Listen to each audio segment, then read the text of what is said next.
अब हम आते हैं चैप्टर 4 पे, जो है investigation into cases under the act.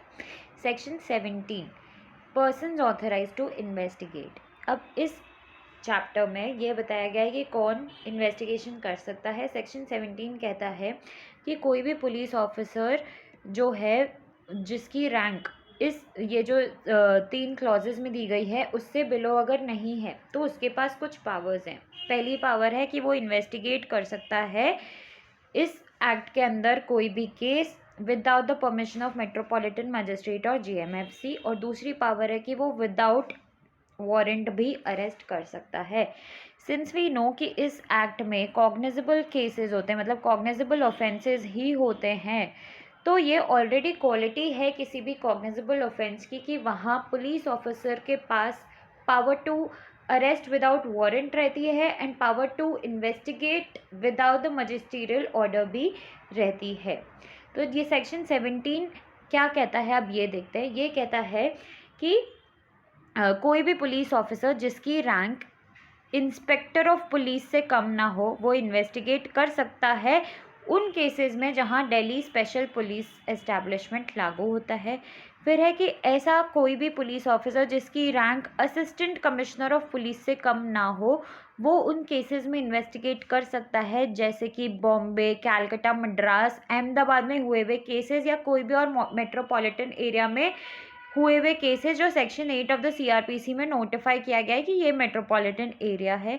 फिर है कि इन दोनों केसेस को छोड़ के कोई भी डेप्यूटी सुपरिंटेंडेंट ऑफ पुलिस या पुलिस ऑफिसर जिसकी रैंक इस पुलिस ऑफिसर से इक्विवेलेंट हो, वो इन्वेस्टिगेट कर सकता है इस एक्ट में, प्रोवाइडेड दैट कि अगर कोई पुलिस ऑफिसर जिसकी रैंक इंस्पेक्टर ऑफ पुलिस से कम नहीं हो और वो स्टेट गवर्नमेंट के द्वारा चाहे जनरल या स्पेशल ऑर्डर से ऑथराइज्ड हो, तो वो भी इन्वेस्टिगेट कर सकता है इस ऑफेंस को बिना मेट्रोपॉलिटन या जेएमएफसी के ऑर्डर के बिना भी इन्वेस्टिगेट कर सकता है और अरेस्ट विदाउट अ वारंट भी कर सकता है। पर एक और बात ये कह दी है दूसरे प्रोवाइजो में कि जो सेक्शन 13 का सब सेक्शन 1 का क्लॉज बी है, अगर उसका कोई भी ऑफेंस है तो उसकी इन्वेस्टिगेशन नहीं करी जाएगी without the order of a police officer जिसकी रैंक सुपरिंटेंडेंट ऑफ पुलिस से कम ना हो। इनके ऑर्डर पे ही इन्वेस्टिगेशन किया जाएगा, मतलब इनका ऑर्डर इम्पॉर्टेंट है। ज़रूरी नहीं है कि यही इन्वेस्टिगेट करे, पर इनका अगर ऑर्डर है तो कोई भी पुलिस ऑफिसर इन्वेस्टिगेट कर सकता है। 13 के सबसेक्शन 1 के क्लॉज बी में कौन सा ऑफेंस है? जब मिसकंडक्ट होता है पब्लिक सर्वेंट के द्वारा और वो अपने आप को इंटेंशनली एनरिच करता है और इलिसिट मीन से करता है एंड अपने ऑफिस पीरियड में करता है, तब सुपरिंटेंडेंट ऑफ पुलिस का ऑर्डर होना ज़रूरी है। फिर आते हैं सेक्शन 17A, इंक्वायरी और investigation of offences relatable to recommendations made और decision taken by public servant in discharge of official functions और ड्यूटीज़। सबसे पहले इंक्वायरी जो ई वाला है, उसका मतलब होता है जनरली क्वेश्चंस पूछना। जैसे मैं अगर आपसे 1000 क्वेश्चन पूछूं, 10 क्वेश्चन पूछूं, 2 क्वेश्चन पूछूं, तो ये बोल सकते हैं कि मैं इंक्वायर कर रही हूँ। फिर है इंक्वायरी मतलब होता है स्पेशली किसी चीज़ के बारे में क्वेश्चंस पूछना, ठीक है। और इन्वेस्टिगेशन तो आपको पता ही है, कलेक्शन ऑफ एविडेंस, ठीक है। तो सेक्शन 17A क्या कहता है कि कोई भी पुलिस ऑफिसर जो है वो किसी भी केस में इंक्वायरी या इन्वेस्टिगेशन करने के पहले उसको कभी, अगर वो पब्लिक सर्वेंट के अगेंस्ट है वो केस, और वो किससे रिलेटेड है कि पब्लिक सर्वेंट ने अपने ऑफिशियल फंक्शंस में कोई ड्यूटी करी है, उससे रिलेटेड केस है, तो अगर उन्हें इंक्वायरी इन्वेस्टिगेट या इंक्वायरी करनी है पुलिस ऑफिसर को, तो उन्हें पहले अप्रूवल लेना पड़ेगा। अप्रूवल किसका लेना पड़ेगा कि अगर वो जो पब्लिक सर्वेंट है वो union affairs of the union के अंडर काम करता है, मतलब सेंट्रल गवर्नमेंट के अंडर काम करता है, तो आपको सेंट्रल गवर्नमेंट की परमिशन लेनी पड़ेगी। फिर अगर वो स्टेट गवर्नमेंट के अंडर काम करता है तो स्टेट गवर्नमेंट की, अब दोनों ही गवर्नमेंट के अंडर नहीं करता है पर वो पब्लिक सर्वेंट है, तो अब जो पुलिस ऑफिसर है वो उस अथॉरिटी की परमिशन लेगी जो अथॉरिटी पावर रखती है, कॉम्पिटेंट है उस पर्सन को उसकी पोजीशन से रिमूव करने में, उसकी परमिशन, उसका अप्रूवल लिया जाएगा और फिर ही उसमें इन्वेस्टिगेशन या इंक्वायरी हो सकती है। प्रोवाइडेड कि ऐसे केसेस में जिनमें arrest of a person on the spot होता है वहाँ पे अप्रूवल लेने की ज़रूरी नहीं है, लेकिन ये जो अरेस्ट हो रहा है of the person on the spot वो किस लिए हो रहा है, on the charge of accepting और attempting to accept any undue advantage for himself और फॉर एनी अदर पर्सन। तो अगर आप देख रहे हो कि वो ब्राइब ले रहा है तो अब वहाँ जाके आप उसे अरेस्ट कर सकते हो, पुलिस ऑफिसर उसे अरेस्ट कर सकता है और अप्रूवल लेने में टाइम वेस्ट करने की ज़रूरत नहीं है। Provided further that the concerned authority shall convey its decision under this section within a period of 3 months। अब ये कंसर्न्ड अथॉरिटी जो ये बोल रहे हैं, कंसर्न्ड अथॉरिटी कौन है, सेंट्रल गवर्नमेंट, स्टेट गवर्नमेंट या कोई भी अथॉरिटी जो रिमूव कर सकती है उस पब्लिक सर्वेंट को, उनको क्या करना पड़ेगा, जब अप्रूवल की रिक्वेस्ट आती है पुलिस ऑफिसर के द्वारा तो ये जो अथॉरिटी है वो 3 महीने में अपना डिसीजन दे देगी। लेकिन अगर 3 महीने में नहीं दे पाती है तो वो पहले तो अपने रीजंस रिकॉर्ड कर लेंगी और फिर 1 महीने तक एक्सटेंड करके उसके अंदर अंदर अपना रीज़न दे देंगे। तो ये था सेक्शन 17A कि अगर पब्लिक सर्वेंट के अगेंस्ट इन्वेस्टिगेशन या इंक्वायरी करनी है तो आपको गवर्नमेंट से परमिशन लेनी पड़ेगी जिसके अंडर वो पब्लिक सर्वेंट एम्प्लॉयड है। फिर आते हैं हम सेक्शन 18 पे। ये जो सेक्शंस मैं हटा रही हूँ वो जम्मू कश्मीर के स्टेट अमेंडमेंट वाले हैं। सेक्शन 18 क्या है, power to inspect bankers books. इसका सिर्फ ये हेड ही इम्पॉर्टेंट है, इसमें यही है कि अगर पुलिस ऑफिसर को कोई रीज़न लगता है कि कोई ऑफेंस हुआ है और उसमें बैंकर्स बुक्स पढ़ लूँगा तो मुझे कुछ पता चल जाएगा पर्सन के अकाउंट के बारे में, तो वो ये कर सकता है।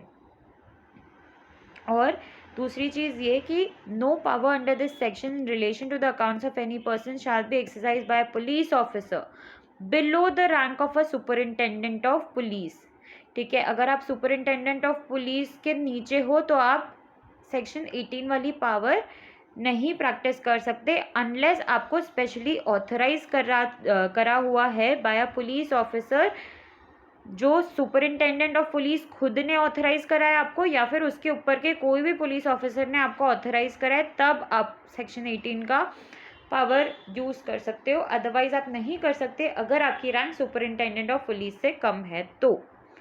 फिर हम आते हैं चैप्टर 4A जो है attachment and forfeiture of property. Section 18 है provisions of criminal law amendment ordinance 1944 to apply to attachment under this act. ठीक है, तो ये हम ऐसे ही याद कर सकते हैं, सिर्फ इसका हेड ही पढ़ने का है। फिर आते हैं चैप्टर 5 पे, sanction for prosecution and other miscellaneous provisions. Section 19 previous sanction necessary for prosecution. तो इस सेक्शन में क्या है कि ये कहते हैं कि अगर आपको प्रोसिक्यूट करना है ना किसी को भी तो आपको परमिशन लेनी पड़ेगी। ठीक है, तो इसमें क्या कह रहे हैं कि कोई भी कोर्ट कॉग्निजेंस नहीं लेगा किसी भी ऐसे ऑफेंस का जो सेक्शन 7, 11, 13 या 15 में पनिशेबल है और वो ऑफेंस किसने किया है, किसी पब्लिक सर्वेंट ने किया है। लेकिन कॉग्निजेंस कोर्ट कब ले पाएगा, तभी ले पाएगा जब उसने प्रीवियस सैंक्शन ले ली है।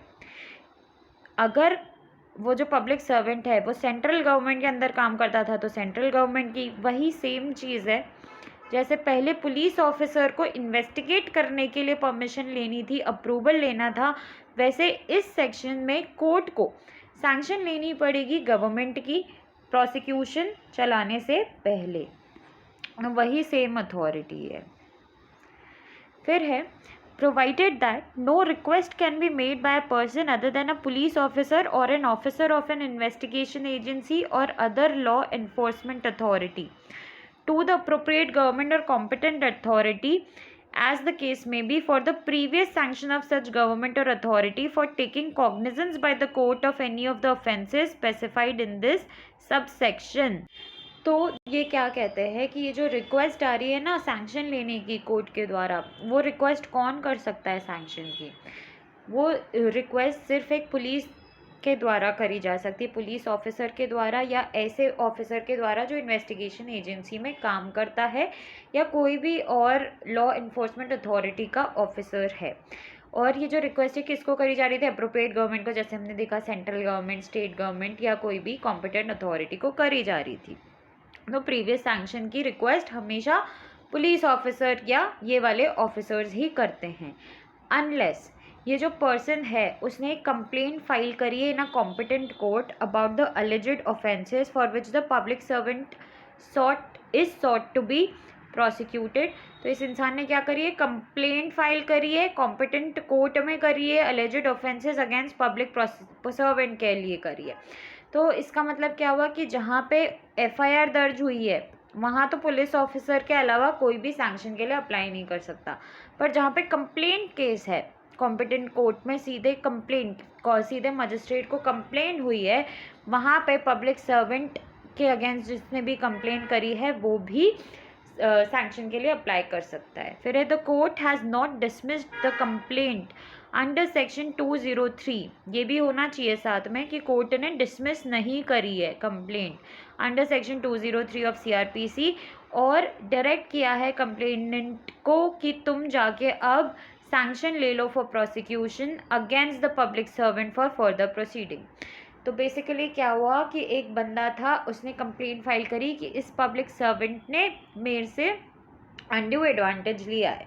अब सिंस इसने कंप्लेंट फाइल करी है, वो पुलिस के पास नहीं गया, वो सीधे कोर्ट के पास गया कि मेरे साथ ऐसा ऐसा हुआ है, तो वो क्या कर सकता है? वो कोर्ट चले गया। अब कोर्ट ने उसके बोला कि ठीक है आप हमारे पास आ गए हो, तो अब आप सैंक्शन ले लीजिए उस गवर्नमेंट से जिसके अंडर वो पब्लिक सर्वेंट काम करता है।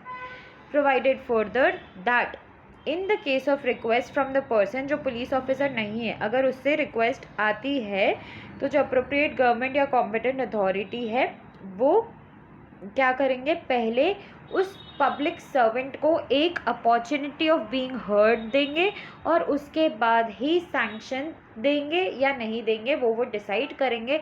लेकिन opportunity of being heard compulsory उस केस में है जहां किसी ने कंप्लेंट करी थी और इसीलिए कोई सैंक्शन जो लेने आ रहा है वो एक पुलिस ऑफिसर या इन्वेस्टिगेशन एजेंसी वाला ऑफिसर नहीं है, कॉमन मैन हो सकता है। फिर है कि जो अप्रोप्रिएट गवर्नमेंट है या जो कॉम्पिटेंट अथॉरिटी है, अगर उन्हें प्रपोजल आता है कि हमें सैंक्शन चाहिए for prosecution of a public servant under this subsection, तो वो क्या करेंगे? 3 महीने में ट्राई करेंगे कि 3 महीने में दे दी जाए उन्हें सैंक्शन, और नहीं होती है तो 1 महीना और एक्सटेंशन ले लिया जाएगा।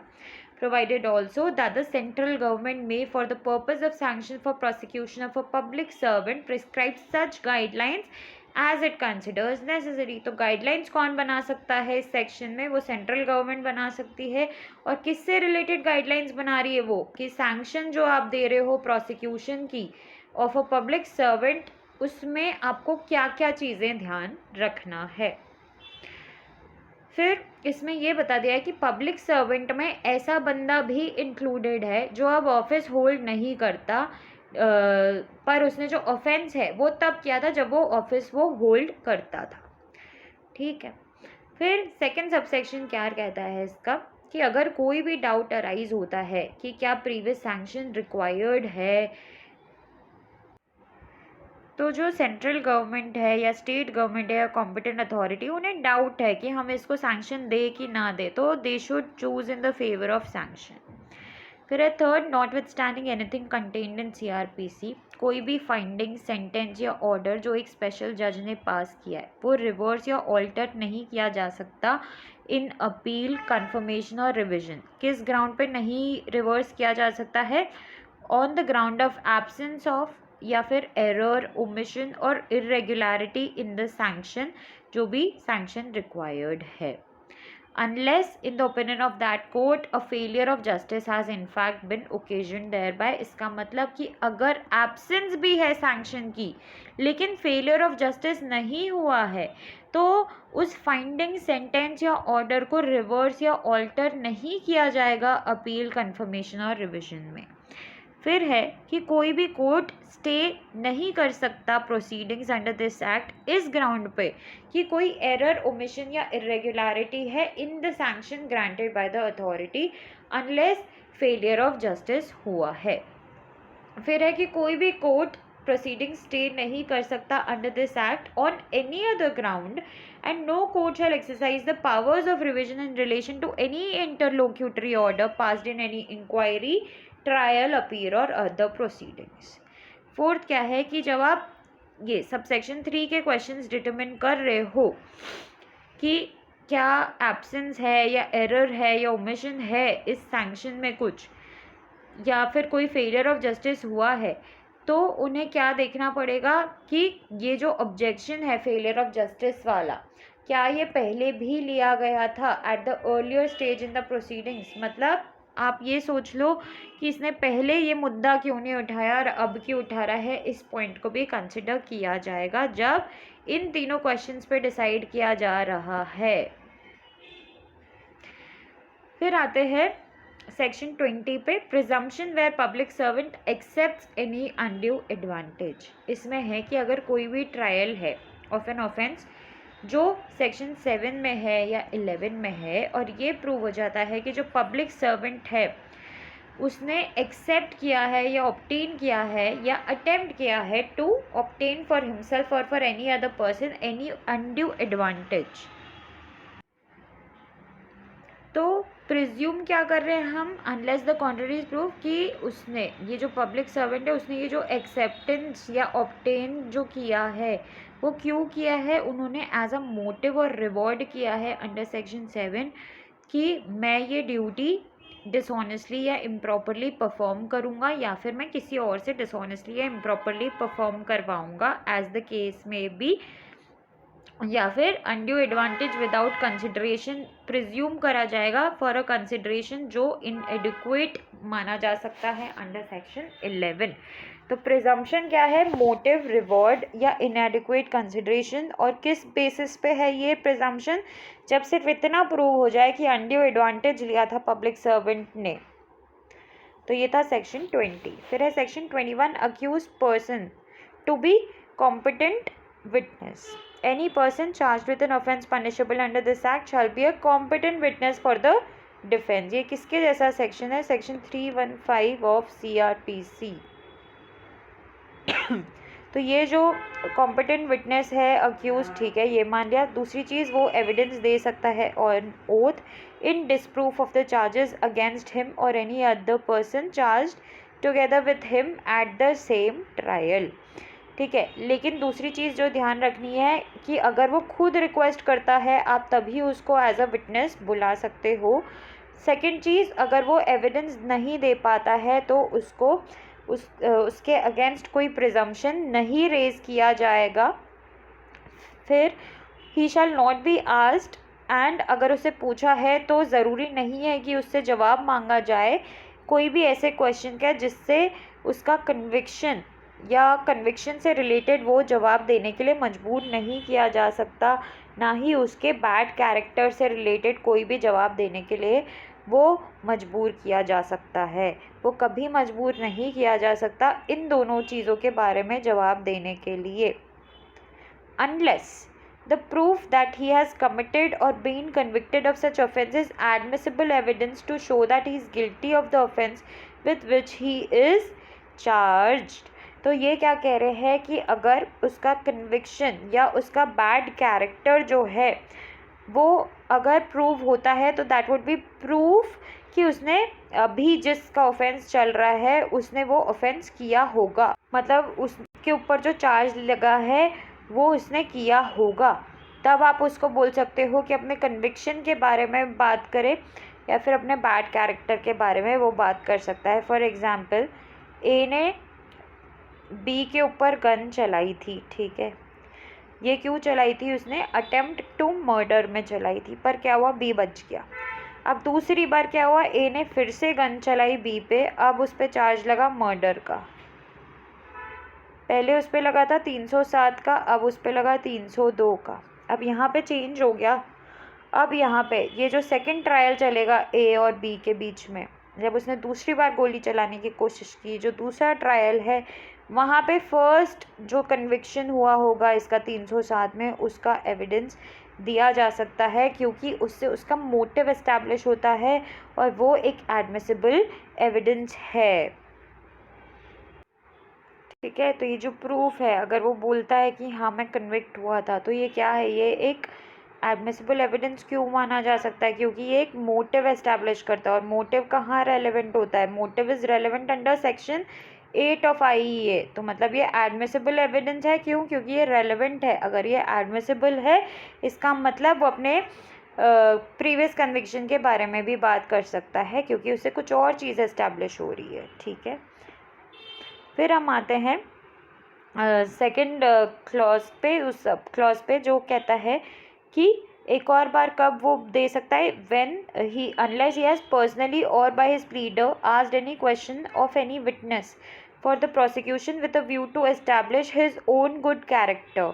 ठीक है, उसने अपने प्लीडर से कोई क्वेश्चन पूछा किसी भी विटनेस का फॉर द प्रोसिक्यूशन, इस व्यू से कि वो अपना गुड कैरेक्टर एस्टैब्लिश कर पाए, या फिर उसने अपने गुड एविडेंस का एविडेंस दिया है, या फिर अपने नेचर और कंडक्ट ऑफ द डिफेंस का ऐसा दिया है जिससे ये पता चले कि उसका कैरेक्टर कैसा है, तब उसको बैड कैरेक्टर के बारे में आप क्वेश्चन कर सकते हो। या फिर उसने एविडेंस दिया है against any other person charged with the same offence, तब भी आप उसको क्वेश्चन कर सकते हो with regards to bad character and with conviction, मतलब उसको आंसर करना पड़ सकता है। फिर है section 22 the code of criminal procedure to apply subject to certain modifications.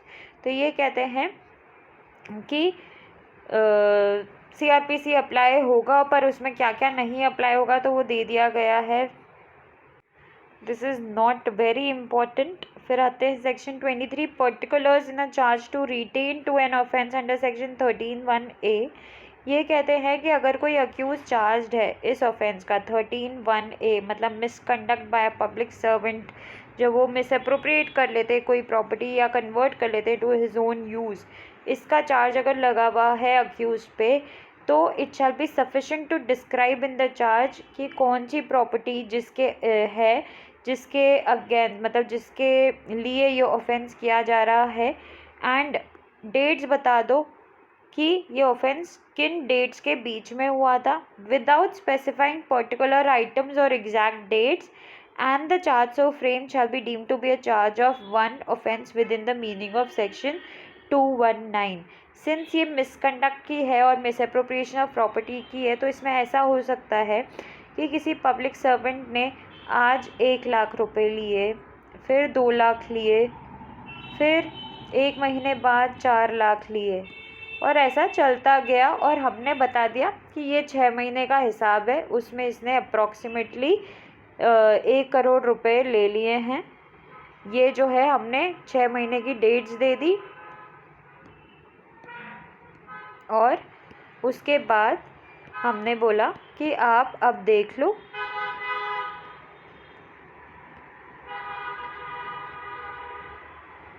तो ये एक इनफ चार्ज है, और इसे डीम किया जाएगा कि सेक्शन 219 CRPC वाला चार्ज है, मतलब आपको 1 साल के अंदर तक की डेट्स आप दे सकते हो कि इसके बीच में ऑफेंस हुआ था।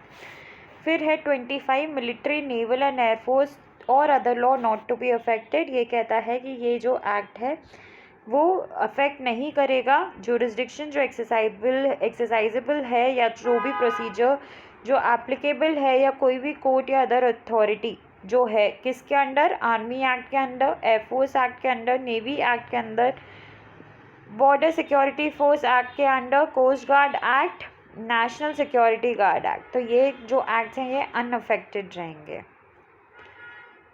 फिर है सेक्शन 26 जो कहता है स्पेशल जजेस appointed under act 46 to 1952 to be special जजेस अपॉइंटेड अंडर दिस एक्ट ये रेलेवेंट नहीं है। अब फिर है सेक्शन 27 जो अपील एंड रिविजन की बात करता है। ये कहते हैं कि जो हाई कोर्ट है वो एक्सरसाइज कर सकते हैं सारी powers of appeal and revision conferred by the CRPC on a high court, जैसे कि वो कोर्ट एक स्पेशल जज हो, और मतलब जो स्पेशल जज वाला कोर्ट है वो एक कोर्ट ऑफ सेशन है, और कोर्ट ऑफ सेशन हमेशा किसको अपील करता है? हाई कोर्ट को अपील करता है। तो हाई कोर्ट के पास अगर स्पेशल जज से अपील आती है तो वो यही मानेगा कि कोर्ट ऑफ सेशन से आई है, और वैसे ही उसका अपील और रिविजन का प्रोसीजर रहेगा। 28 act to be in addition to other law, ठीक है, ये हेड से ही समझ आ रहा है क्या मतलब है इसका, कि ये जो एक्ट है ये एडिशन में माना जाएगा किसी भी और एक्ट के। 29 section is also not relevant now. फिर है 29A power to make rules, इसमें सिर्फ सेंट्रल गवर्नमेंट याद कर लो और कुछ याद करने का नहीं है। 30 इज रिपील एंड सेविंग्स, तो ये लोग क्या रिपील कर रहे हैं? एक तो prevention of corruption act 1947 and ordinance criminal law amendment act 1952 जो है वो रिपील कर दी गई है इनके द्वारा। That's all. Subscribe and share. Thank you.